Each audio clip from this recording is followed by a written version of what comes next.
Hi friends, let's get ready to read. Today we're reading 4th Grade Rats by Jerry Spinelli. So I like to do a few things before I begin reading the book with my class. The first thing is look on the back. There's a summary that gives you an idea what the book is about. There's also usually a hint about what the plot of the story is as you read this. So think about that and keep that in mind as you read the story. Then we will discuss the plot at the end when we finish the book. Do you have what it takes to be a rat? Suds may have been the perfect 3rd grader angel last year, but now that he's in 4th grade, it's time to be a rat. His best friend Joey knows all about being a rat. Pushing little kids off the swings, saying goodbye to lunch boxes and PB&J, and definitely no crying aloud. Suds isn't so sure he wants to be a rat, but Joey's quickly becoming the most popular kid in class with his troublemaking ways. Even Judy Billings is starting to pay attention. If Suds doesn't become a rat, will he just turn invisible? Oh, that's a little bit what we're looking for in the plot. What problem is he facing and how does he solve it? The next thing we do is think about what genre this book falls under. So it is realistic fiction. It could really happen. A boy could be in 4th grade and the things that happen to him could really happen, but he is not real. Suds is not a real person and the things that happen are just made up. So that makes it fiction. So this is realistic fiction. The next thing we want to do is set our purpose for reading. So our purpose for reading this type of book, such as realistic fiction, is for entertainment, just for fun. So let's get started. Chapter 1.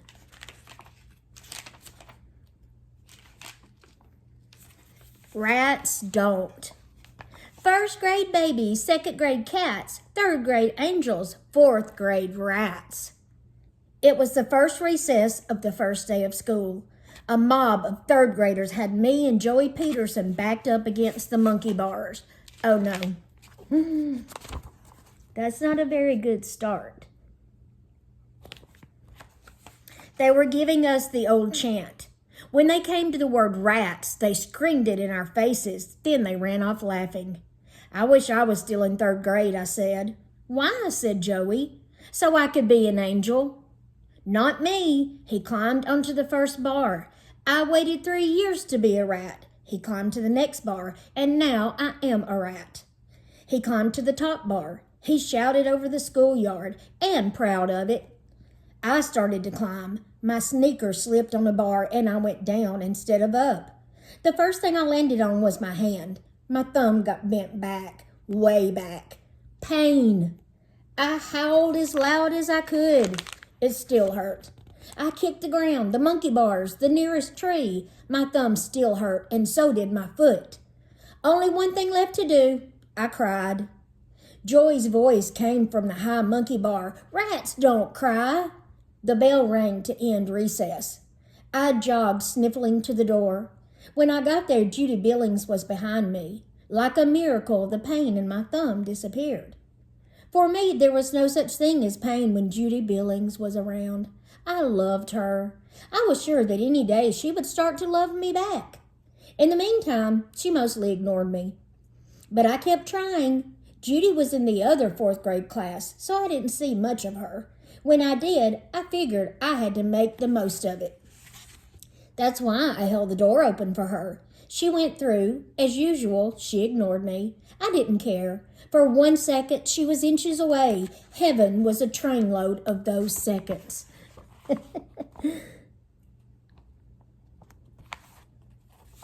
A little while later, during silent reading, a spider crawled into Becky Hibble's book. Becky screamed and flipped her book into the air. The book landed on the floor. The spider landed in my lap. Next thing I know, I'm on my desktop, tap dancing and yelling, "Get him off me! Get him off me!" On the way to lunch, Joey's whisper came again. Rats don't get scared of spiders. We sat together in the lunchroom just like last year, and we both brought our lunches from home just like last year. We sat at our usual table. I opened my lunchbox. I was checking out my stuff when I heard Joey snickering. I looked up. He was wagging his head. His face was smirky. I looked around the lunchroom. What's funny? That, he said. He was pointing at my lunchbox. What's wrong with it? I said. Ain't that the same one you had last year? Yeah, so what? He snickered again. Look at it. I looked at it. So? What do you see? I see a lunchbox. What do you see? A Martian? He flipped the cover down. Look at it. What's on it? All over it. I looked again. Elephants? He broke out laughing. He pounded the table. His face was red. I had never known I could make him so happy. He tried to talk a couple of times. What? But he kept cracking up. Finally, he slapped his hand over his eyes and got it out. What are they doing? The elephants? Yeah. They're flying. This time I thought lunch would be over before he stopped laughing. Other kids were looking over. Gerald Willis, a 6th grader and the school bully, threw a French fry at Joey, but that didn't stop him. I unwrapped my sandwich I didn't have all day. At long last, he took a deep breath. He said, right, flying elephants, big flapping ears, doing yo-yos with their trunks. Some of them, I corrected him, other ones have fishing poles. His cheeks bulged with laugh balls, but he swallowed them. Morton, he made himself serious. Don't you get it? Get what? Flying elephants on your lunchbox, man? That's little kid stuff. He picked up his paper bag. He wagged it in my face. This is what a rat brings his lunch in. I took a bite of my sandwich. What do I care? That's just it, man. You ought to care. He opened his bag. If you don't care, who will? Your mom probably got you that box, right? Yeah, I guess. Right, moms. They just want to keep you a baby all your life, Suds. I'm telling you, you gotta put a stop to it now. If you leave it up to your mom, you'll be going off to college with a flying elephant lunchbox. There's his lunchbox. What's wrong with flying elephants? I looked at my lunchbox. I'd had it since 1st grade, when I was a baby and glad of it. Most of the other kids broke their lunchboxes or lost them, so they got new ones every year. My lunchbox just kept rolling on. The elephants were fading, and some were even starting to look like hippos. But I loved my lunchbox. It was like a brother to me. Now that I thought about it, I wasn't even sure I could eat lunch at school without it. And as for my lunchbox going off to college with me someday, well, to tell you the truth, I didn't see anything so bad about that.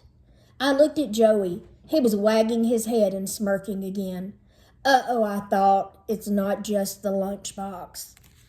Chapter 2, Real Meat. Okay, I said, now what? He pointed. That. My sandwich? You gotta eat peanut butter and jelly? I made a mistake. You gonna eat peanut butter and jelly all your life? Why not? I said, I like it. I took another bite. He sneered. Yeah, right. I can see it now. You're in this big fancy restaurant with all these fancy big shot business people, and everybody orders their dinners, and the waitress comes to you and you go, duh, I'll have the peanut butter and jelly sandwich, please. Right, Morton? They're really going to be impressed. So what am I supposed to be eating? He laid his sandwich on the table. He opened it up. Bologna? Meat, Morton, meat. I eat meat, I told him. Real meat, Morton. Ever eat a steak? I thought about it. I don't know, maybe once. Ever eat a pork chop? A roast beef? A liver? I put my sandwich down. You're ruining my lunch. He looked proud. I ate a bite of liver last night. You're lying. I swear. You didn't get sick? Nope. How'd it taste? I shuddered at the thought. He made a face. Terrible. Terrible? So why'd you eat it? You're stupider than I thought. Not as stupid as wanting to be an ugly angel baby all my life. You want to grow up, you gotta eat stuff you don't like.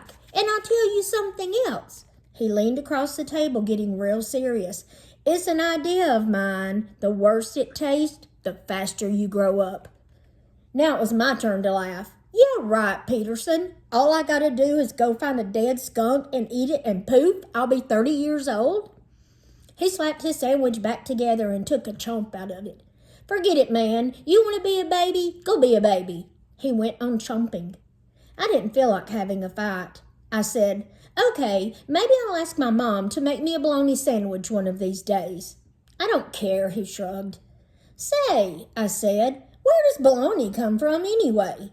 I was trying to picture herds of bolognas roaming around on ranches. I never got an answer. The bell rang. We packed up our lunches. We didn't even get to eat most of them. As we headed out, I wondered if anybody was looking at my lunchbox. At the door, we bumped into Miss Sims. She was my third-grade teacher. I really liked her. She never exactly said so, but I think I was her favorite student. I hadn't seen her since school ended back in June. Suds Morton, she went. How's my big fourth grader? She held out her arms. One thing about Miss Sims, she gets physical.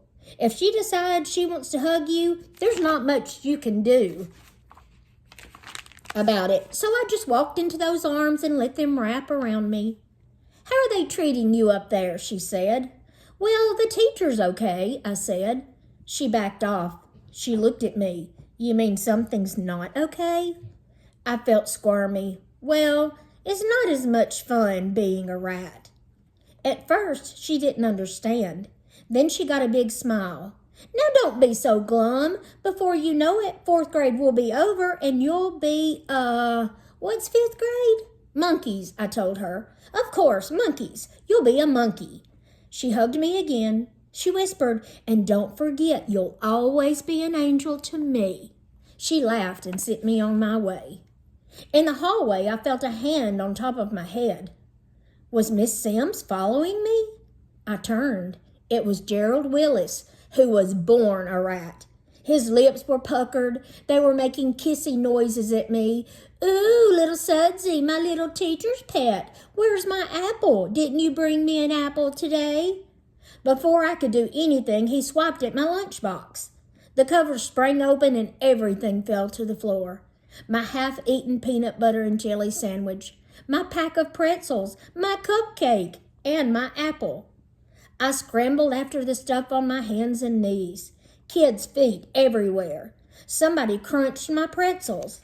As I reached down for the apple, a big dirty sneaker kicked it down the hallway. Above me, Gerald Willis was howling. I was the last one back to the room. I stashed my lunchbox and sat down. A note was waiting for me. From Joey, it said, swings after school. I looked over at him. I nodded.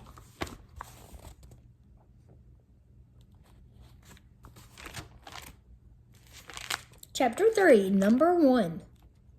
Our schoolyard has 2 tire swings. The tires hang on ropes from a bar. You just plunk your rear end on a tire and swing, or just sit if you want. The tires hang almost to the ground. That's so the littlest kids in school can climb onto them. And that's the situation me and Joey walked into after school. We were going to powwow at the tire swings, but 2 little kids were already there. They looked like first graders. Guess we'll have to find another place, I said to Joey. Guess they'll have to find another place, Joey said. He lifted one of the first graders out of his tire, plunked him on the ground, and sat in the tire himself. The first grader's face got red. His ears got red. You rat, he yelled. Joey nodded and smirked. You got that right, kid. All eyes swung to me. Would I do the same as Joey? The kid on the other tire looked feistier than her pal. From the look in your eyes, you might have thought she was a 10-foot cat and I was a mouse. Nobody got a chance to see what I would do because suddenly the kid bolted, tore out of there and left the tires swaying on the rope. I realized she may have looked feisty, but she was scared.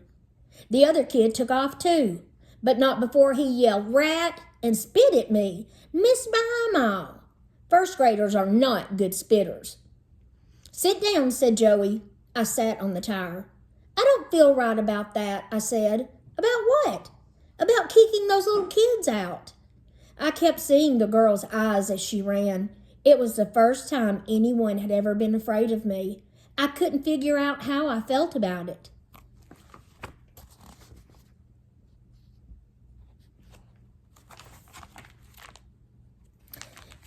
Something that I noticed on that page where when the kid spit at Suds and says he missed by a mile, that's a type of figurative language that we call hyperbole.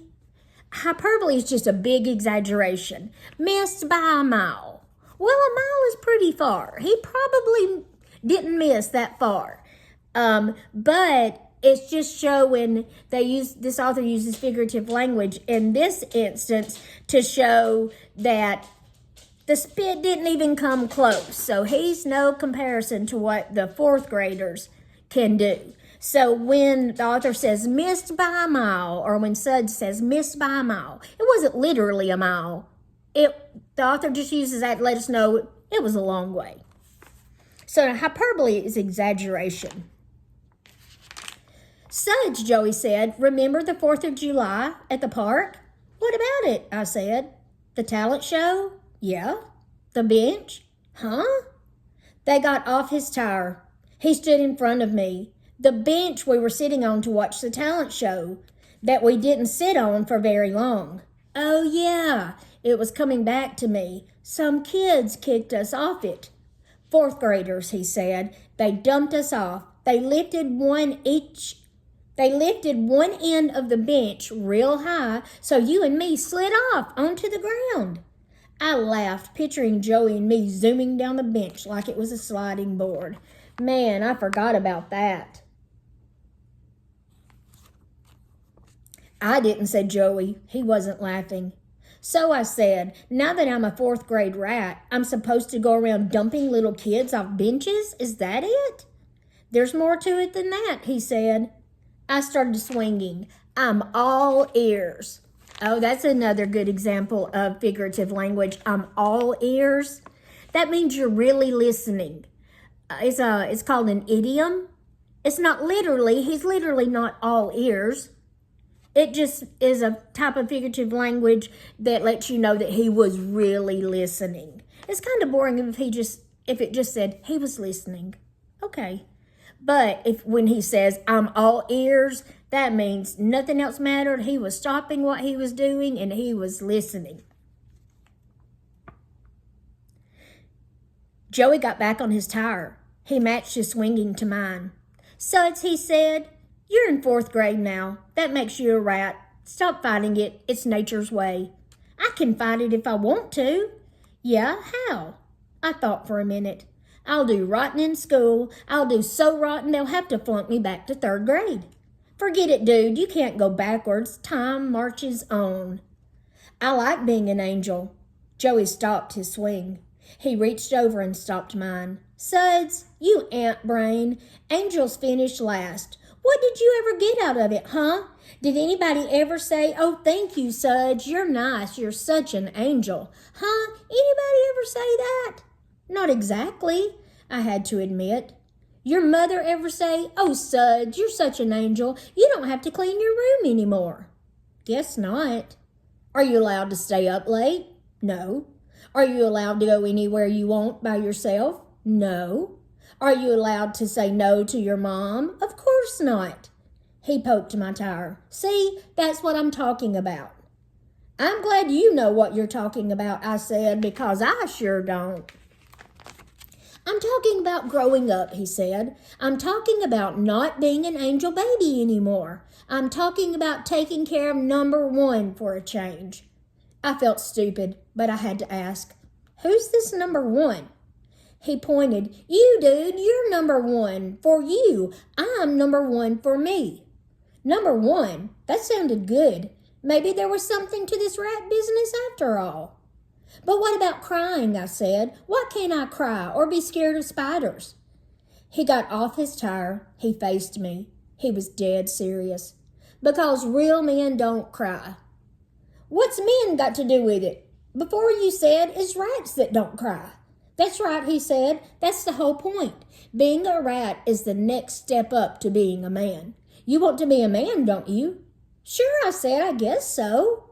Well, he said, you can't be a man without being a rat first. He poked me in the chest. That's what fourth grade is all about. Except for us, the schoolyard was empty. Parents were calling their kids into dinner. We headed home. As I walked up the driveway to my house, Joey said, "See you, Rat." "See ya," I said. Before I reached the door, he rushed back. He grabbed my arm. "Don't forget," he whispered, "say no to your mom." Chapter 4, Zipper Nose and Bubba. I'm no good at hiding my feelings. My mother says I would never make a good poker player, whatever that means. "Bad first day," she said as soon as she spotted me. I slumped on the sofa. "Worst first day ever." She whistled. "That is bad. What happened?" "I don't know. Lots. It's hard to explain." She sat down beside me. She patted my knee. "Give it a try." I took a deep breath. "Well, it's all about being in fourth grade now. You know, a rat. Third grade angels, fourth grade rats. So I'm not an angel anymore." She snapped her fingers. "Well, golly gee, you could have fooled me." "You're not funny, Mom." "That's your opinion. I happen to think I am quite funny." I glared at her. "Yeah, well, you wouldn't think it was so funny if you were in fourth grade and everybody was giving you a hard time. Life isn't as simple as it was in the old days, you know. I got problems." Her grin disappeared. Her eyes changed. She stroked my hair. "Yeah, I guess you do. Tell you what," she squeezed my leg. "I think it's time for a bath." "Yeah," I said, "I think so too." I dragged myself upstairs. When I was a baby, I had upset stomachs a lot. It made me pretty cranky. "You are not a ton of fun to be with," my mother says. But she discovered something that helped, a bath. The warm water would have a good effect on me. I would stop crying. I would calm down. Sometimes she would pour in bubble bath. Pretty soon I'd be laughing and splashing. Suds were flying. My mother says each time a bubble burst on my face, it made a freckle. She says suds gave me my curly hair, too. One thing's for sure, suds gave me my name. I stopped having upset stomachs. I stopped having upset stomachs by the time I was 2, but I never stopped liking a warm bath. It doesn't matter what time of the day or night it is. If I'm sad or ticked off or wound up about something, I usually feel better if I head for the water. Well, that's what she meant when she told me to take a bath. 5 minutes later, there I was in the tub with my tugboat and my dinosaur. I guess even I had to admit that I was getting a little too old for toys in the bathtub. But I still like them. They've been with me as long as I can remember. What was I supposed to do? All of a sudden, hate them? Throw them away? I started thinking about my life, the important things in it. My Disney World t-shirt, my bike, my Klondike bars, my Matchbox car collection, Heavenly Hash ice cream, sliding boards, Spider-Man, Winky, my one-eyed teddy bear, my oldest friend in the world. I tried to picture life without them. I couldn't. I always thought when you grew up, stuff like bikes and bubble gum just sort of disappeared from your life. You didn't want them anymore. They got replaced by cars and coffee and all. I never thought you actually had to give them up, whether you were ready or not. I thought growing up was just something that happened. You just sort of went along for the ride. But if Joey was right, growing up didn't just happen to you. You had to work at it. And that, according to Joey, meant being a rat. For the first time in my life, I wanted time to slow down. I didn't care if I never had another birthday as long as I could keep my one-eyed teddy bear. My brain was sore from all the thinking. I ran the faucet some more. I let myself sink into the water. The lower I sank, the better I felt. It was like I could feel time slowing down, feel it stopping, going backwards, back to third grade angels, second grade cats, first grade babies, little yellow tugboats bobbing in the water, bobbing. My mother's voice, "Sudsy, dinner time." As soon as I sat down to dinner, Zipper Nose, otherwise known as my sister Amy, sneered at me. "Rat." She didn't stop there. She puckered her mouth and raised her upper lip, baring her 2 front teeth. I had to admit, it was a good imitation. Rat, rat, rat, she went. My mother plopped some mashed potatoes on her plate. Amy, stop. It was too late. Baby brother Bubba was already baring his little fangs and going, whack, whack, whack. He doesn't say his R's right yet. Bubba, you too, snapped my mother. Right, Mom. Now Zippernose was nibbling like a rat on a slice of bread, and now Bubba was nibbling like a rat on his hot dog. And now my mother was standing and slamming a serving spoon down on the table. I said stop. She glared at my father. Elmore? Oh, goodness. My father looked up from his plate. Stop, he said, and went back to his eating. My mother's pretty laid back, but compared to my father, she's a nervous wreck. My mother sat back down. Mom, whined Zippernose, I can't help it. He's a rat now. I'm just treating him like the dirty, rotten, slimy rat that he is. Whack, whack, whack, said Bubba. Enough, commanded my mom. Amy, another word from you and you can leave the table. Zippernose's words stopped, but not her faces. She kept baring her front teeth and nibbling on her food. All right, said Mom, upstairs. Zippernose screeched, Mom, I didn't say anything. You're making faces. You said not another word. You didn't say not another face. I'm saying it now. Your dinner is over. Leave the table. Upstairs. To your room. Close the door. Good night.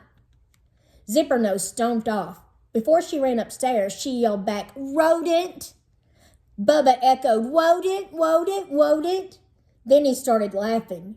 When Bubba laughs and eats at the same time, he becomes a midget volcano.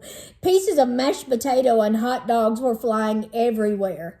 I slammed my fork down. I'm out of here. I stomped off. My mother called, Suds, here.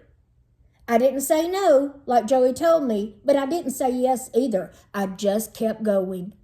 Uh-oh. There was another type of figurative language that we just read that said Bubba was like he became a midget volcano. It doesn't say he was like a midget volcano. It says he became a midget volcano.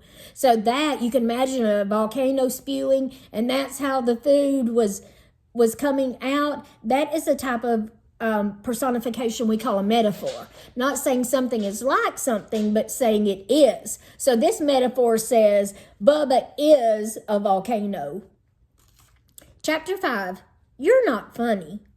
Later, my mother cornered me in my room. Okay, she said, is that how dinner is going to be every day, a madhouse? It's not my fault, I told her. All I did was get promoted to 4th grade.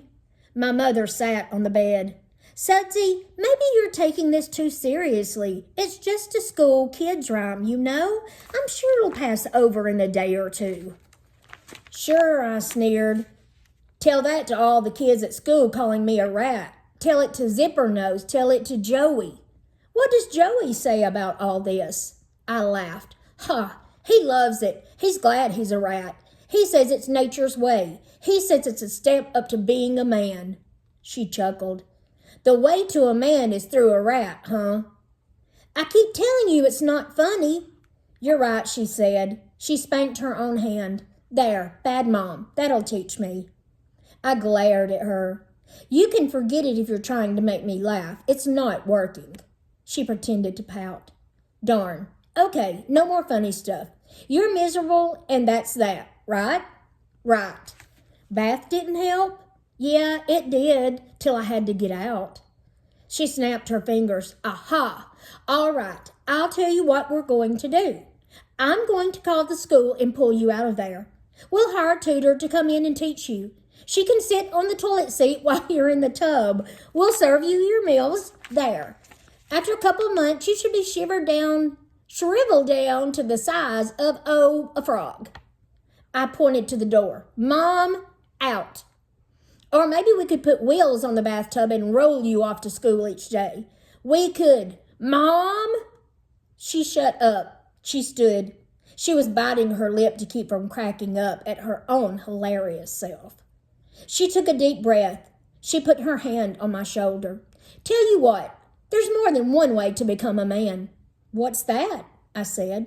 "Go sweep the sidewalk. You'll be a man in no time." She looked at me. I looked at her. Joey's voice hissed in my ear. "Say no to your mom." Joey's voice was no match for my mother's look. I got the broom and went outside. I swept the sidewalk. My father had just cut the grass. He was putting the mower back in the garage. His weights were in the corner. They were covered with dust. "Dad," I said, "do you still lift your weights?" "Haven't for a couple of years now," he said. "I'm saving them for you and Bubba." "Did they help you become a man?" He looked at them. "Oh, I don't know. I guess they helped me look like one." "Can I see your muscle?" He wheeled the mower into its place. He laughed. "You haven't asked me that in a long time. You used to ask me every day." I lifted his arm to get him started. "Well, come on, let's see." He put his hand behind his head and made the muscle. It looked like a baseball in there, or even a softball.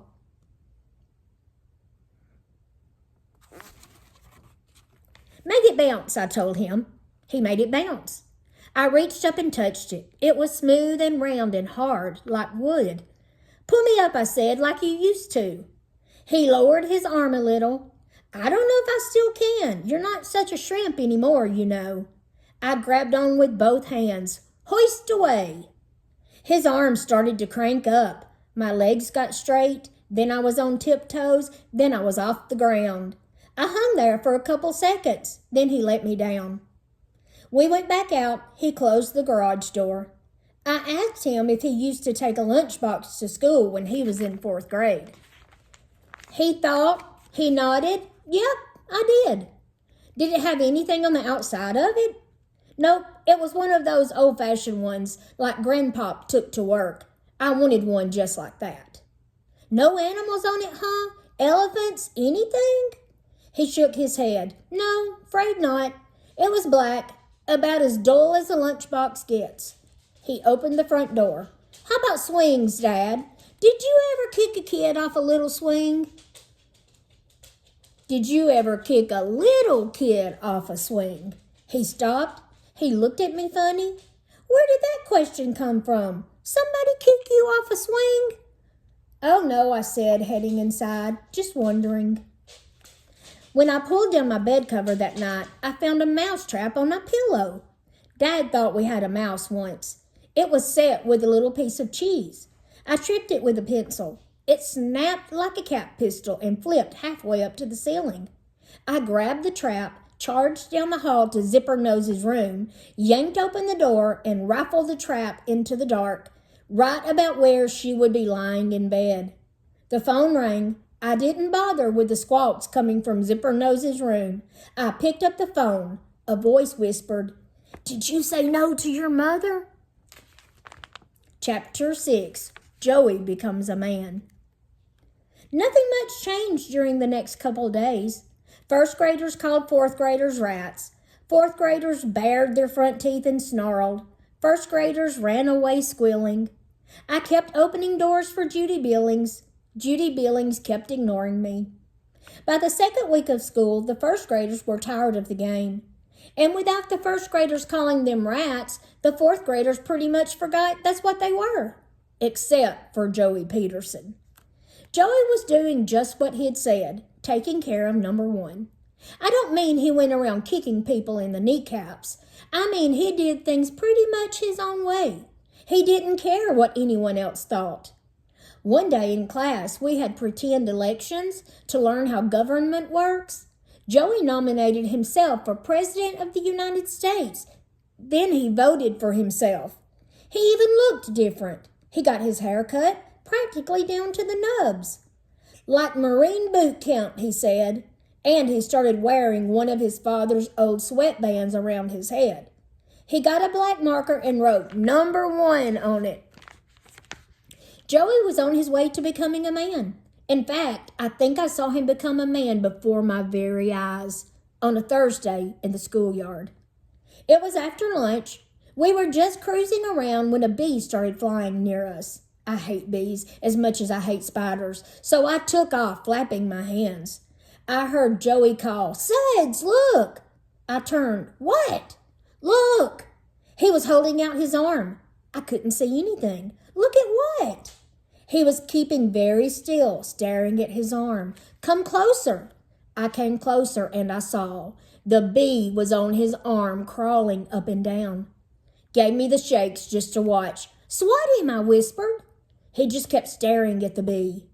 By now, other kids were coming over, gawking. One of them was Gerald Willis, the school thug. When Willis saw what was happening, he snuck up behind Joey and knocked Joey's arm from underneath. Joey's arm jerked up and the bee took off. But not for long. The bee made a U-turn and came right back and zap, stung Joey right on his arm. Kids shrieked. I think a couple of little ones fainted. Everybody rushed forward. A bee sting next to a car door slamming on your hand, probably the most painful thing in the world. Major agony. I tunneled through the mob. Would Joey be in convulsions, conscious, alive? He was grinning. He was staring at the little white bee sting bump on his arm, and he was grinning. He was a rat. He was a man. Girls swarmed over him. Ooh, Joey, it must hurt so bad. How can you stand it? Oh, Joey, don't you want to cry? Oh, Joey, you're so brave. Oh, Joey. One of the girls was Judy Billings.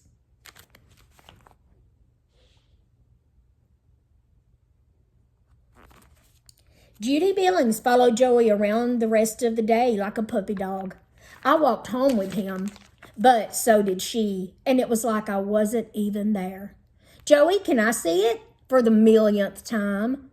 Ooh, it gives me the shivers. It's not even visible. Weren't you scared? I heard people can die from bee stings. Hey, look at me. I'm the one dying around here. You think we ought to go to the emergency ward? Barf. Can I see it one more time? Scream. Of course, she couldn't just look at it with her eyes. She had to look at it with her hands, too. I guess she had little eyeballs in her fingertips.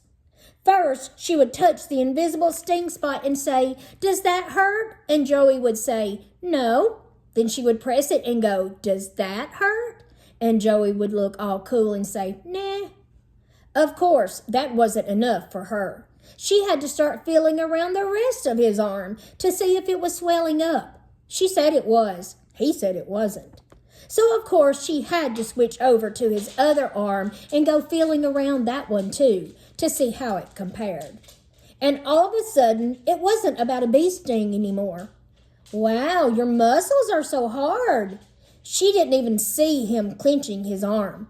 Girls are so dumb about that. Do you lift weights? She cooed. I lift my father's barbells, I said, crossing my fingers. She gave him a look like, did you hear a voice? Is somebody else here? As for Joey himself, he was a little hard to figure. I had to admit it. He wasn't exactly sucking up to her. He was letting her do all the talking. In fact, for a minute there, it even looked like he was trying to help me. He gave me a little jab and said to her, "Hey, I happen to know another guy that has pretty good muscles, too." "Not as good as yours," she cooed. "Oh, yeah," he said, "even better than mine. And you know what? I think he really likes you." Her eyes widened. "Really?" "Yeah, really, and I bet you'd like him, too." "Maybe I would." She was blushing. I was blushing. Things were looking up. I was feeling good. Joey shot me a quick grin. "Want to tell me who it is?" My face was burning. "Tell her, don't tell her, tell her, don't tell her." She gave him a shy smile. "You don't have to." "I don't?" he said. "No." "How's that?" "Because I already know who it is." I was ready to faint. I wanted to crawl under the nearest car. Joey poked me again. "Yeah? Who do you think it is?" She giggled. She blushed even redder. She looked up and down the street. She cupped her hands and whispered into his ear. When she pulled away, she giggled again. He just gawked at her. She whispered some more in his ear. Then she ran off giggling down the street. We walked. Joey didn't say anything, so I did. Well? Well, what?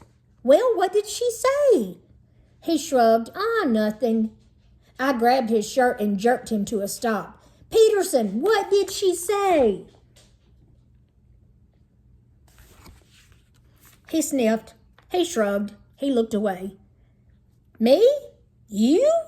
Yeah, she thought I was making it up about somebody else liking her because I was afraid to say it was me. I let his shirt go. Oh, great. Good friend you are. He screeched. What can I do? I was trying to help you. Yeah, big help. I didn't hear you telling her she was wrong. I didn't hear you say you don't like her. I don't. You know it. You can have her all you want. Traitor, I said. Suds. Traitor. I went to the other side of the street. After a while, he called, Suds, it's Friday. Stay over at my house tonight. Never, I said. Chapter 7, Trashing Joey's Room. When I got to Joey's house that night, his room looked the same as always, but not for long. Been working on myself so far, he said. Now it's my room's turn. First, we put up posters, Rambo, Hulk Hogan, and one showing this big, nasty, robot-type dude, except you could see whiskers and a long tail sticking out. It was called Robo-Rat. He checked off the walls. Good. Now the rest.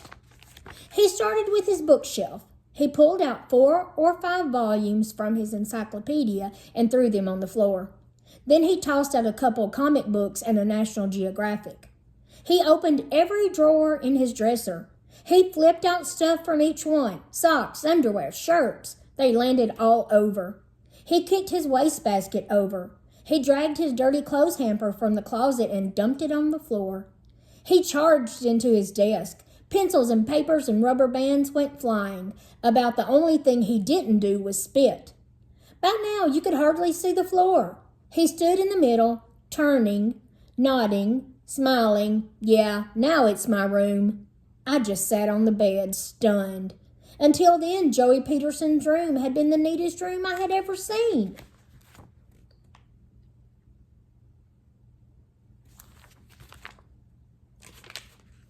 And he wasn't done. We ordered a pizza, and when he got down to the crust of each slice, he tossed it over his shoulder. One landed in his underwear drawer. The pizza box he flipped like a frisbee against the wall. After that, we had fudgesicles and peanut chews. The wrappers, at least his wrappers, went onto the floor. He took a wad of bubble gum from his mouth and winged it against his dresser mirror. It stuck. I guess he couldn't think of anything else to do to his room because he turned back to himself. He pulled something from his pocket. It looked like a little notepad. What is it? I asked him. He grinned. Tattoos. Oh, no. Into the bathroom we went. He tore off 4 and wetted them. Pretty soon he was tattooed on his chest, skull and crossbones. Both arms, a cobra, and a mongoose. And rear end. If you can read this, you're too close. You know they're not going to last, I told him. They'll last till I get a bath, he said, and I ain't getting a bath except once a month from now on. I pinched my nose. Oh, great, man. Do you have to smell like a rat, too? As we left the bathroom, we bumped into his mother. I saw your room, she said. What are you doing in there, training elephants? We laughed. Well, she looked at Joey. As soon as Suds leaves tomorrow, you see that it gets cleaned up. Uh-oh, I thought. This is it. Will he practice what he preaches? Joey slouched against the bathroom doorway. He looked off down the hall. Nah, I don't think so. Miss Peterson blinked. You don't think what? I don't think I'm going to clean it up. I like it that way. I took a step back. If Miss Peterson was about to get violent, I wanted to be out of range. Joey looked at the floor. I looked at Miss Peterson. Miss Peterson glared daggers at Joey. This lasted for about 3 hours. Then all of a sudden it was over. Miss Peterson gave a little shrug and a smile and said, okay, and walked away. I gawked at Joey. Just on this one day, he had faced a bee and a mad mother, and here he was, alive and healthy as ever. He gave me the thumbs up sign. See, nothing to it. Then Joey told me to wait in his room. When he came back, he had a hammer, a jar of nails, a bag of cotton balls, a bottle of iodine, and some Band-Aids. I asked what all that was for. Put a hole in my ear, he said. I screeched, you're going to wear an earring? Nope. So why are you putting a hole in your ear? He grinned. Pain. If I didn't already know he was loony, I knew it now. I told him, the only thing about you that's turning rat is your brain. He ignored me. He cleared a space on his desk. He opened the jar of nails and dumped them out. He rooted through them until he found one he liked, a long, thin one. He handed the nail to me, along with the hammer. He got a felt-tip pen, went to his mirror, and put a dot in the middle of his right earlobe. He came back to the desk, knelt down beside it real close, and flapped his lobe out so it sat like a tiny pancake on the top edge of his desk. I looked at the hammer and nail in my hands. Oh no, I said. I dumped them on the desk and took a seat on the bed. You do it if you're crazy enough. I would, he said, but I can't. Not like this. Come on, just do it. I didn't move. You mind if I ask you a stupid question? Like, why do you want to hammer a hole in your ear? What do you mean, pain? He pulled his earlobe off the desk. He sat on the floor. You gotta learn to take pain, that's all. No more crybaby. You know, like the Indians used to do. You had to go through stuff really painful before you could become a man. You had to prove you could take it. I got news for you, I told him. You're not an Indian. He looked at me disgusted. He grabbed the hammer and held it out. You gonna do it? I shook my head no. He threw the hammer down. Thanks, pal. Listen, I said, if it means that much to you, why don't you just do some easier kind of pain? Something you don't need a hammer and nail for. Like what? He said. I thought about it. Well, how about bending your finger back? Nah, he said, that's dorky. I thought some more. How about kicking your door with your bare big toe? He didn't like that one either. I got it, I said. I knuckled your hand 10 times. Forget it. But now I didn't want to forget it. I was getting into it. I rattled off some more. Pull out a hair. Sit the 3 thickest volumes of the encyclopedia on your tongue. Sleep all night with erasers up your nose. Wrap your mouth around the doorknob and slam it shut. I was still going when the phone rang. It was pretty late, so we were both surprised when his mother called and said it was for him. He went out. When he came back, he looked innocent, too innocent. It was her, wasn't it? I said. I told her not to call people so late. I shoved him. Traitor. He shoved me back. Listen, Morton, I didn't call her. She called me. Took you long enough to hang up. What'd you want me to do, slam down the phone as soon as she said hello? Maybe I want you to lay off her. He laughed. I keep telling you, jerk face, I don't care about her. I ain't chasing her. She's chasing me. You want her to chase you? He threw the pad of tattoos in my face. Do something about it. We glared at each other. He turned on the TV. We watched a couple horror movies. In silence, we went to bed. When we woke up Saturday morning, I said, okay. He rubbed sleepies from his eyes. Okay, what? What do I do? He sat up. You're ready to be a rat? I shrugged. I guess so, but I don't think I know how. It doesn't come natural to me. No sweat, he said. We just do what all beginners do. What's that? Practice. Chapter 8, Training Camp. We headed for my house, training camp. Joey was my coach. First he said, that crybaby stuff, gotta go. How? I said. You still have your ET, don't you? Sure, my parents had given me the videotape movie for my birthday. I'll bet you start bawling every time ET dies, don't you? Well, follow me. We stuck my ET cassette in our VCR and ran it fast forward to where ET dies, or everybody thinks he dies. As usual, the waterworks came out. My eyes, my cheeks were like Niagara Falls. That's a good example of a simile comparing the way he was crying to Niagara Falls. So if you know anything about Niagara Falls, it's a falls that water is constantly just pouring off, pouring off, pouring off.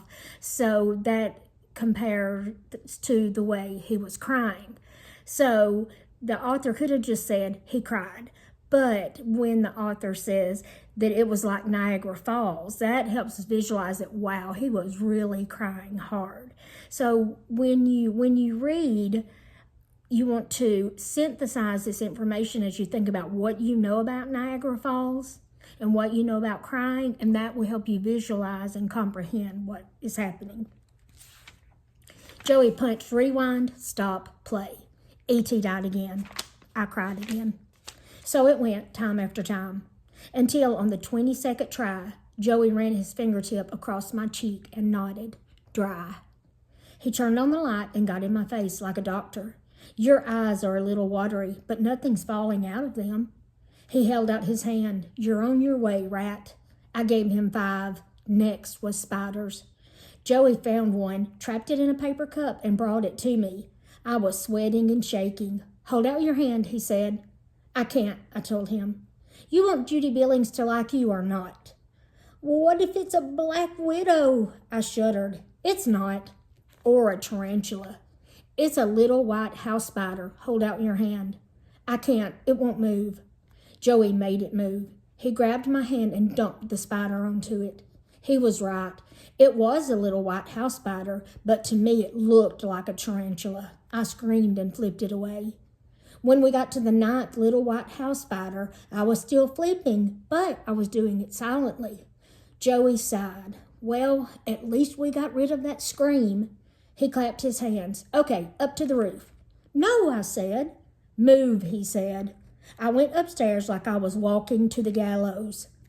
Oh, that's a good example of a simile, too. If you think about what you know about walking to the gallows, that's if someone is going to be executed. They would walk to the gallows. They would walk very slowly. In olden times, when they used to walk people to the gallows, of course, they were walking to their death, so they walked very slowly. So he says he was walking to the gallows. So that's a simile that tells us that he was really dreading going to the roof. Even more than spiders, I'm scared of high places. Joey steered me to my bedroom window. He made me open it. Out, he said. No, I said. Outside my window is the roof of our front porch. No way, I said. I sat on my bed. I finally agreed to do it under 2 conditions. Number 1, I take off my shoes and socks to get a better grip on the roof. Number 2, we tie me to a rope. We tied one end of the rope to the bed. The other end, good and tight, went around my chest, under my arms. I climbed out. I sat on my windowsill. Out, he said, to the edge. I lowered myself from the sill. I sat on the roof. I dug my fingers and toes and rear end into the pebbly shingles. I inched forward. My heart felt like an exploding football in my chest.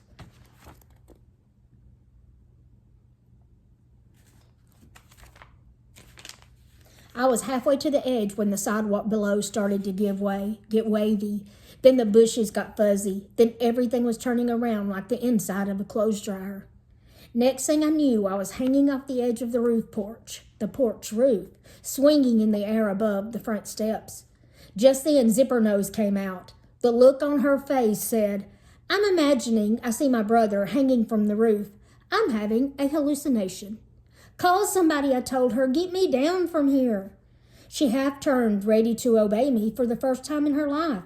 Then she spotted my feet, my bare feet. This time the look on her face said, I may never get this chance again as long as I live. She rushed me. She grabbed my legs in a bear hug and started tickling the bottoms of my feet. We, the Mortons, are a ticklish family. Extremely. By the time my mother finally came out and chased Zipper Nose off and got me down, I was about dead from laughing. For my next test, Joey led me to the little kids' playground at the park. What are we doing here? I asked him. You'll see, he said. We waited, watching the little kids. After a while, Joey said, You hungry? A little, I said. For a Twinkie? Yeah, spongy cake, creamy inside. I love them. Go for it, said Joey. He pointed to a little kid. He was eating a Twinkie with one hand. The other hand held another Twinkie. He don't need to, Joey whispered. I can't, I said. Take care of number one. I can't. Judy Billings, Judy Billings. The kid was passing us. I reached out. I snatched the uneaten Twinkie. The kid howled bloody murder. I shoved the Twinkie back in his hand and took off. Last test, last chance. We hung around my room waiting for my mother to ask me to do something. When she does, Joey said, you know what to say. Sure enough, pretty soon my mom showed up. She said, Suds, will you excuse yourself from Joey long enough to empty your wastebasket, please? Silence. Joey waiting. My mother waiting. Judy Billings waiting. The world waiting. I couldn't stand it. Maybe if she hadn't smiled, maybe if she hadn't said please. I said, okay, Mom. As soon as my mother left the room, Joey gave a disgusted grunt. He pointed to my one-eyed teddy bear. I guess you're not going to throw that baby thing away either, are you? I looked at the bear, at him, in shock. Nah, I didn't think so, he sneered. Better forget it, Morton. You'll never hack it as a rat. He got up and left. I emptied my basket. I figured he was right. I figured I was dumping my chances with Judy Billings out with my trash. But I didn't figure on what happened Monday at school. Chapter 9. You want a rat? It was lunchtime. I took my tray through the food line. As usual, I waited for Joey. As I was waiting, I saw a sight that made my eyes pop. Judy Billings was sitting a couple tables away, by herself. Usually she was surrounded by girlfriends. Judy Billings alone? I couldn't believe it, and I couldn't pass up the chance. Walking over to her table was as scary as walking on the roof, but I did it. I sat down next to her. Hi, I said. Mind if I sit here?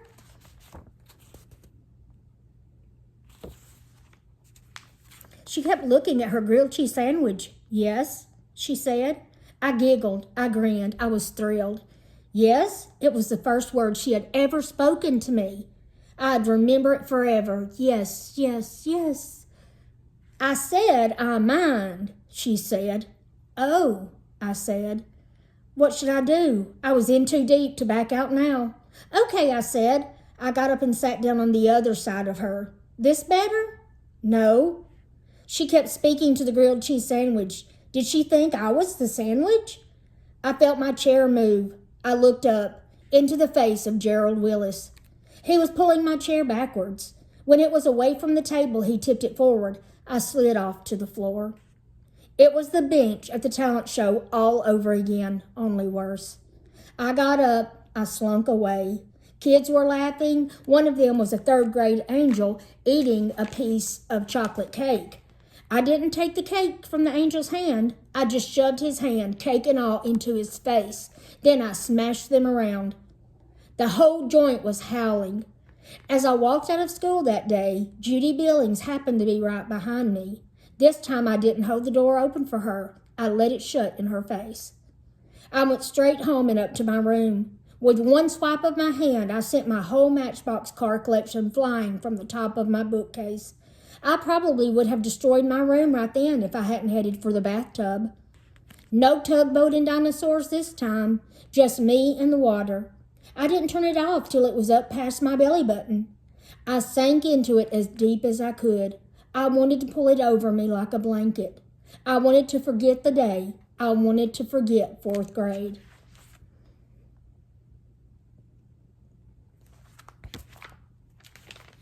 By the time I got out, I thought I was feeling better. I was wrong. As soon as I got back to my room, I punched Winky, my bear. At dinner, Zippernose smirked and sneered and snickered until my mother finally said, "What is it?" "I can't tell," giggled Zippernose. "I'll get in trouble." "If you don't stop that carrying on, you'll be in trouble." "Okay, I'll tell." My mother looked at me. "I'm not sure I even want to know now. I'll let Suds tell me later if he wants to." "No," screeched Zippernose, "I want to tell." And before anyone could stop her, she told. about Gerald Willis in the chair, about the third grader and the cake in the face, about the whole place laughing. Bubba was going into spasms over the cake scene. My parents just stared at me. My mother looked hurt. "That doesn't sound like you, Sudge," she said. "They were laughing," I reminded her. "Are you going to attack everybody who laughs at you for the rest of your life?"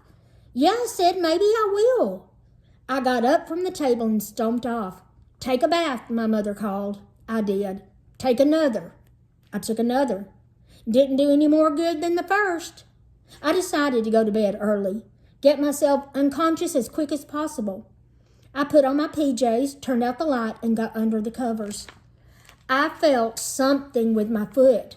What could be under there? It felt like wood. It felt like snap. Eow! It's the rat trap. Suddenly, I was on the floor and the mouse trap was on my big toe. I pried it off. I went to the door, yanked it open.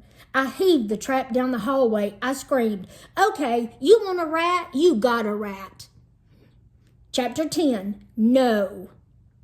For the next 2 days, I went on a rampage. If I saw a little kid with a Twinkie I wanted, I snatched it from him. If I saw a little kid on a swing, I pushed him off, whether I wanted to use it or not. I laughed in class during silent reading. The teacher told me to stop. I kept laughing. She gave me a detention after school, my first ever detention. I laughed all through it. Instead of putting candy wrappers in my pocket, I threw them in the street. I walked across people's front lawns. I rang doorbells and ran. My mother put a new box of Klondike bars in the freezer. I ate them all. I stuck chewing gum on my bedpost. I left my dirty clothes on the floor. The next time Bubba bared his fangs and went, "Whap, whap, whap," I said, "That's my name. Badness is my game." And I tied him to the bathroom doorknob. I snuck up on Zipper Nose. She was in her room, lying on her stomach on the floor, reading, wearing socks. I pounced. I plunked myself smack on the back of her legs. In a second, I had her socks off. Most times when I tickled her, I would stop when she started screaming. This time, I didn't stop. She laughed and screamed and bawled herself blue. I didn't stop until my father pulled me off. He shook me by the shoulders. "What's getting into you lately?" "Nothing," I said, "just getting her back." What was getting into me? Even I didn't know. Didn't care either. All I knew, whatever it was, it felt good. It felt great. Why had I waited until so late in life to have my first rampage? Joey was right. Angels finish last. No more last for me. This dude was heading for the gold medal. I ran upstairs. I pointed at Winky. "You're holding me back," I told him. "You're out of here." I opened my windows and punted him into the backyard. There was only one thing left to do. My chance came next morning. As I was getting ready for school, my mother poked her head into my doorway. "Pick up this 4 before you go," she said. "It's a war zone." She was already gone from the doorway when I sent my answer. "I don't have time." She appeared again. "Pardon?" "I don't have time," I repeated. "It'll only take a minute. Make time." "After school," I said. "Now," she said. "No," I said. Before she recovered from the shock, I was past her and down the steps. "I'll see you when you come straight home after school," she called as I breezed out the door. The next voice I heard was a whole lot different. I was half a block up the street when I heard it behind me. "Hi, Suds." I turned. Not that I had to turn to see who it was. I could have picked Judy Billings' voice out of a million. She was smiling. She was looking at me. I wasn't a grilled cheese sandwich after all. We walked to school together. Judy did most of the talking. She kept telling me how famous I was. Everybody was talking about me. But I was only half hearing. I was in a daze. I just kept looking at her beautiful face and thinking, man, wow, I'm walking to school with Judy Billings. I don't believe it. "Well," I heard her say, "could you?" I snapped out of my daze. "Huh? Could I what?" "Let a bee sit on your arm like Joey Peterson did." "Sure," I said, "no sweat." For Judy Billings, I would have let an alligator sit on my arm. But we couldn't find any bees. So she said, "How about a spider?" "Why not?" I said. playing cool, trying not to sound nervous. We started searching the gutter and sidewalk and the walls of people's houses. I spotted a couple of spiders, but I didn't say anything. Then Judy called, "Here, look!" It was on somebody's brick wall. It wasn't a little white house spider. It wasn't little and it wasn't white. It was poking along toward a window. "Just put your hand there in front of it," Judy said. "Let it crawl right on." She was excited. Her eyes were wide. Her voice was squeaky. "Could be a black widow," I said. "So," she said, "it won't bite unless you're mean to it." She was staring at me, waiting. The last 10 minutes had been the best 10 minutes of my life. Was I going to give it up, all because I was too chicken to touch a stupid insect? I put my hand on the wall, flat. The spider went around it. I did it again. The spider climbed aboard. Judy shrieked, "Yow!" She pulled on my other arm. "Come on." "Where?" I said. "School. They have to see." By the time we got to the schoolyard, the spider was up around my elbow, a tiny-footed nightmare on my skin. Judy called, "Look, everybody, look." Kids came running. They jerked to a stop when they saw. They gasped. They gawked. "It's a black widow," she announced to them. "He's doing it for me."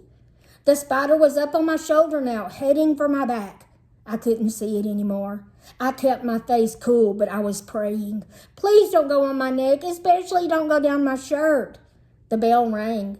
Everybody ran for the door. Nobody was looking. I swatted and twisted till I was sure the spider was gone. At morning recess, I was mobbed. "Wow, Suds, a black widow? Black widow man."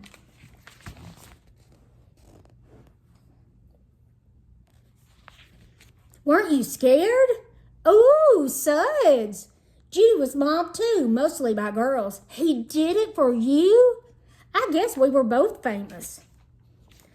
Chapter 11, What's Wrong with Joey? Heading for the lunchroom, I grabbed Joey in a headlock. "Hey, Brother Rat, where you been? Where were you yesterday?" He pulled out of the headlock. "Home? Sick?" I slapped him on the back. "Yo, rats don't get sick," I nudged him. "Know who I walked to school with today?" "Should I care?" I pushed him. "Come on, man, you know. Hey, did you see me with the spider, huh?" He shook his head. "No? Man, you're missing it all." I shook him. "You'd be proud of me." He didn't look too lively. "Hey, Brother Rat, you still sick?" We sat at our old spot in the lunchroom. I plunked my paper bag in front of him. "Notice anything?" He gave a tiny grin. "No more elephants, and look." I opened up my sandwich. I held it under his nose. "Look familiar?" He turned away. "BALONY, baby." "EY," he said. "Whatever, it's meat, right? MEAT. I feel like I'm about 16 already. I can feel myself growing." He gave a little snicker snort. "I ain't kidding, man. Just sitting here now. Can't you tell?" "You were right, dude. Don't take nothing. Number 1, I'm doing it, dude rat." I slapped the table. I ripped off half my sandwich in one bite. "I'm doing it." Then I noticed. I grabbed his arms. "Hey, where are they?" "Where's what?" "Your tattoos." He stared at his arms. "Oh,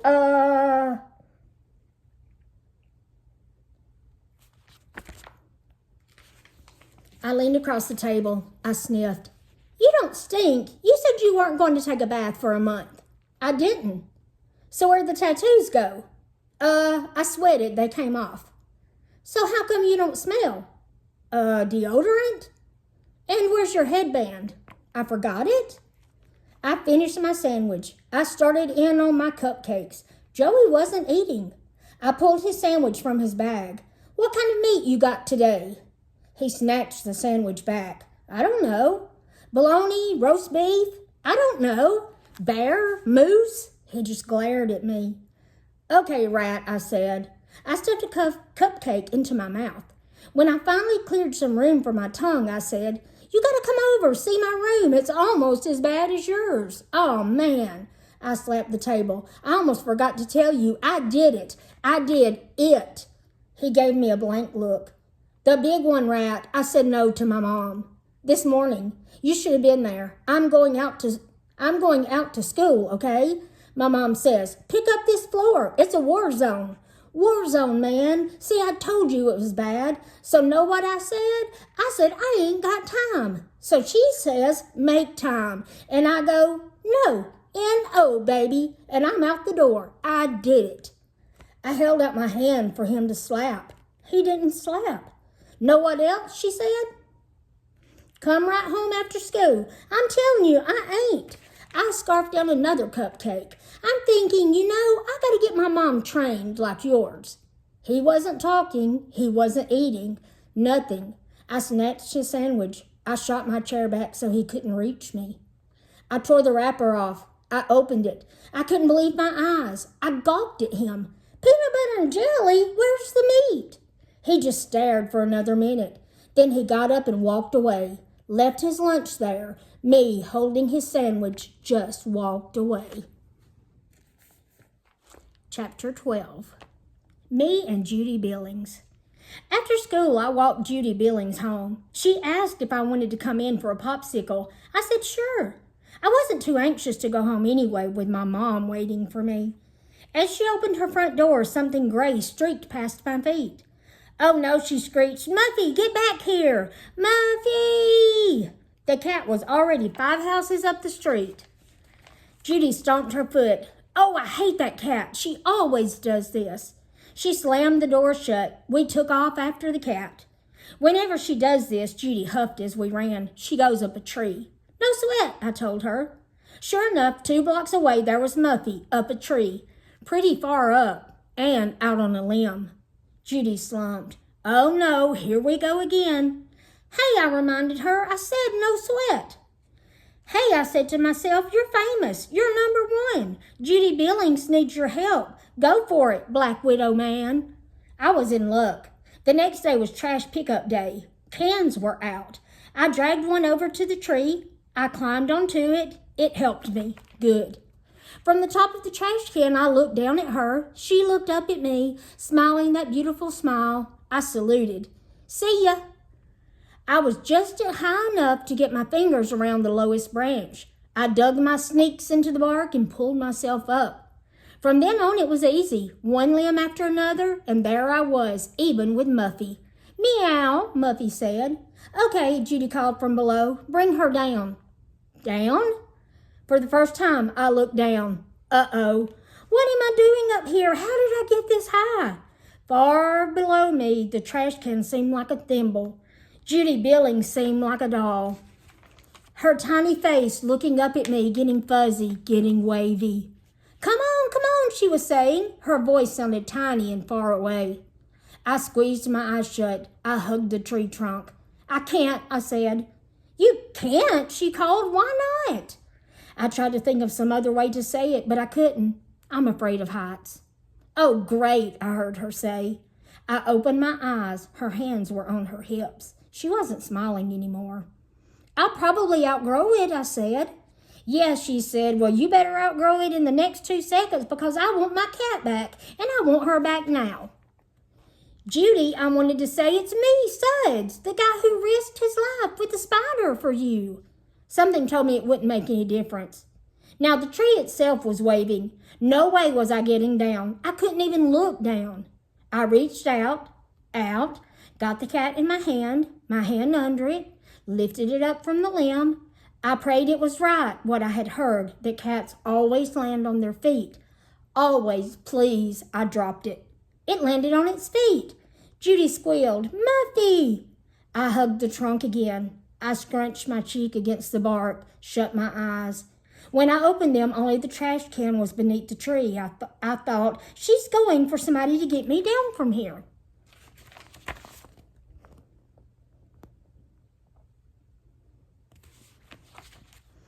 A long time later, when mothers started calling their kids into dinner, I changed the thought.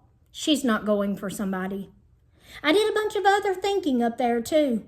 I thought about the little kids I had pushed off swings, about the Twinkies I had snatched, about the spider that probably wasn't a Black Widow at all, and a girl who was after something, but it wasn't me. I thought about rats and real men and number 1, and angels and fame, and first and last, and love and nature's way. And for the first time since I started 4th grade, I knew exactly who I was, a scared kid up a tree. I listened. One of those names being called in for dinner. Mine?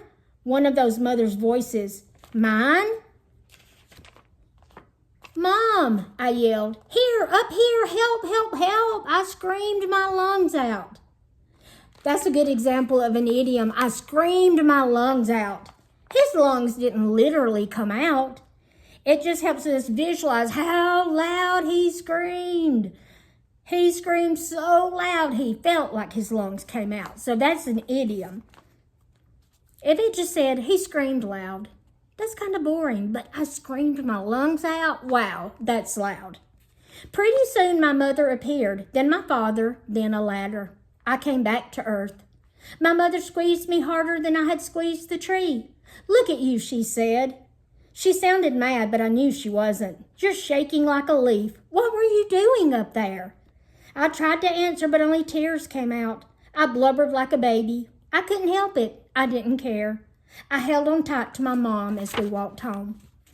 Sorry I gave you a hard time this morning, I sniveled. That's okay, she said. I was trying to be a good rat. I know. I looked up at her. You do? She smiled. I was talking to Joey's mom. Uh-oh. She laughed. 10 minutes after we got home, the doorbell rang. It was Joey and his mother. Hi, Sud, said Miss Peterson. She was smiling. But Joey, he didn't look so good. She said, Joey has something to say to you, Suds. I thought, what would he want to say to me, especially in front of his mom? Joey was facing me, but his eyeballs were up in the corners of his eyes. He didn't look any more like number 1 than I did. I'm sorry, he said. Don't stop there, said his mom. Joey blinked, coughed, swallowed, cleared his throat, shifted his feet, and twitched. I'm sorry I got you into... Pushed you, said his mom. Pushed you into the rat stuff. I shouldn't have talked you into saying no to your mom. And what aren't you doing anymore? I'm not saying no to my mom anymore.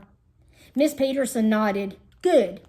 She patted Joey on the head. She smiled at me. Joey also wants you to know that he has dropped out of the rat race and has rejoined the human race. Miss Peterson smiled over my head. My mother was standing behind me. Guess that'll about do it, Janet. I think so, my mom said. Miss Peterson mussed my hair. Bye, Sudsy. Bye, I said.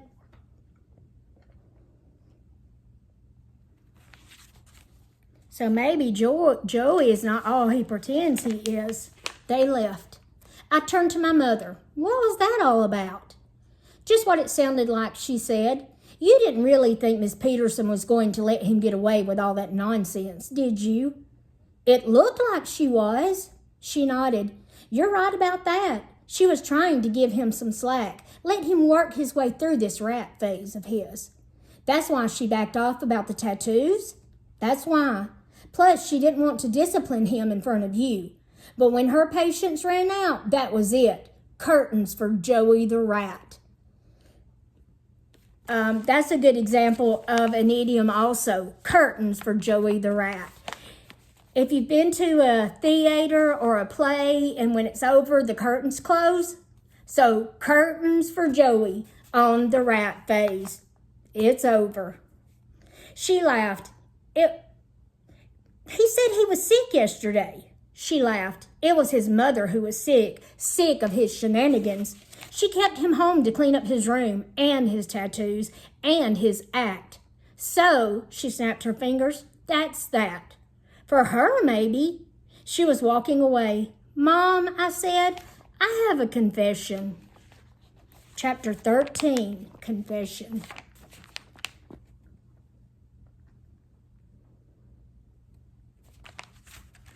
My mother turned. Her eyebrows went up. Is that so? Yeah, I said.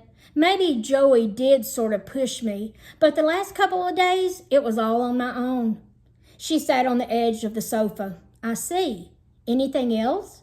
Confession is good for the soul, you know. Well, there was another person in it, sort of.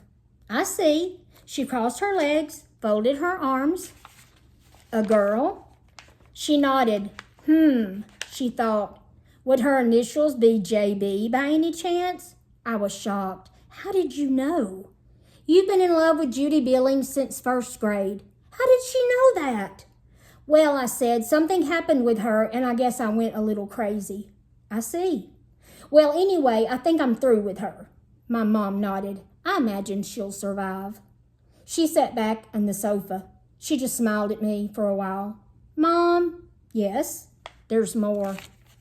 Is there? Yeah, you know when I was a rat there? Before you went up the tree? Yeah, well, I mean, I was really a rat. You wouldn't believe it. No? I took stuff from little kids. I pushed them off swings. I got a detention at school because I wouldn't stop laughing. I rang doorbells. A regular rip snorter. Yeah, and Mom? Yes. It was me that took all the Klondike bars. Her eyebrows shot up. Everyone? Yeah, totally. She shook her head. She was dumbfounded. I'm afraid to ask if there's anything else. Anything else? Anything else? Yeah, there was something else. Something still stuck inside me. What was it? I didn't know. Can't think of anything else, I told her. She reached down and took my hand and squeezed it.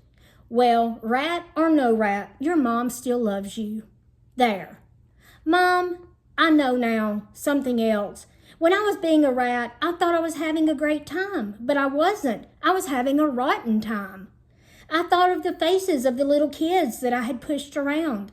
It's like other kids thought I was a big deal or something, but I didn't like myself, Mom. My lip was quivering. It's no fun being a rat. My mom's face was blurry as she came toward me and pulled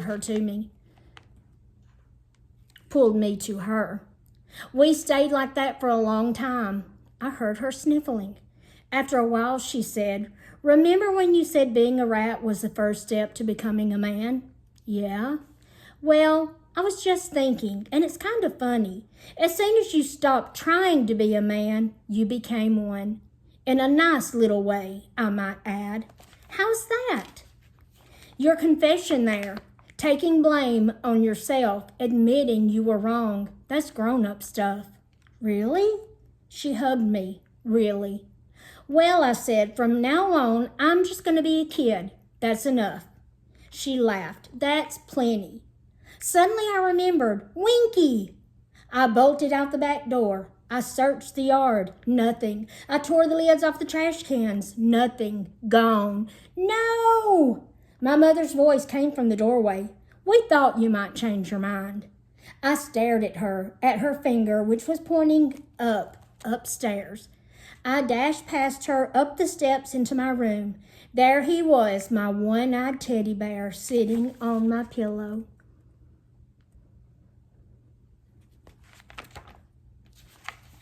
Chapter 14, Me and Dad.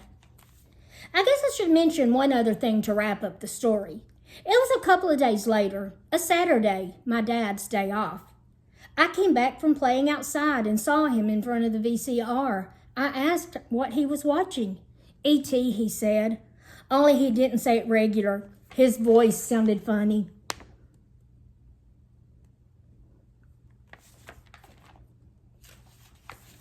I came into the room. I looked at the screen. E.T. was on the table, all white. I looked at my father, at his face. His eyes were glassy. His cheeks were wet. He was crying. Dad? I said. He pulled out a hanky and blew his nose. He chuckled. Every time that little guy dies, he sniffed, I want to bawl like a baby. I climbed onto his lap. I hadn't done that for a long time. I nestled into him. Don't sweat it, Dad, I told him. I do too. That was a good story, and he learned a very important lesson. So talking about the plot of the story, the plot you may know is the conflict and resolution, the problem and solution. What problems is the character facing and how does he resolve those problems by the end of the story? But in between, we have things going on. Whatever his problem is, does his problem get worse? what events happen that leads to a part of the story where you think, oh, this is about to get good for Suds, or things are about to go really wrong. So that would be the climax of the story. You just don't know what's going to happen next. So then the falling action would be what happens after that until the resolution. So let's talk about the plot of this story. So his problem is that he is in the 4th grade now, and he's expected to act like a rat by his best friend, Joey. So he doesn't really want to do it at first. He tells his friend, no, I don't really want to do that. No, I don't want to tell my mom no. No, I don't want to do all these things. He doesn't see what's wrong with his lunchbox. His lunchbox is fine to him. But then we get to the climax of the story. That's a point where we think, oh, this is either going to get bad for Suds, things are going to get worse, or things are going to get better. So that moment in the story is when he decides he's going to be bad. He decides he's going to start letting spiders on him. He's going to start crawling crawl into the tree to save the cat. So he decides he's going to do all these things. So that's the important part of the story. We're like, oh, how's he going to turn out? Is he going to turn out to be a real rat? Or is he going to learn a lesson and everything is going to be okay? So the falling action would be where he decides that the things he has been doing are wrong. He shouldn't be taking the children's Twinkies. He shouldn't be pushing them off the slides. And then so he solves his problems. He also had the conflict of his friend telling him, oh, to be a man, to be a man. Well, he's only in 4th grade. But still we wonder in the climax, is he going to turn out to be really a bad person or a good person? So when he chooses to do the right thing and he confesses to his mom that, oh, I did these things and I feel bad about it. So then the resolution is he was able to survive 4th grade without being a rat. He turned out to realize he shouldn't be doing those mean things. And his mom told him, that's how you become a man. You may do some things wrong. Are the beginning steps to becoming a man, acting like a man, a responsible man. You may do some things wrong, but you learn lessons from them and you continue on, keeping those lessons in mind. And that's what happened with Suds. I enjoyed reading this book with you, and I look forward to reading many more. I hope you have a good day.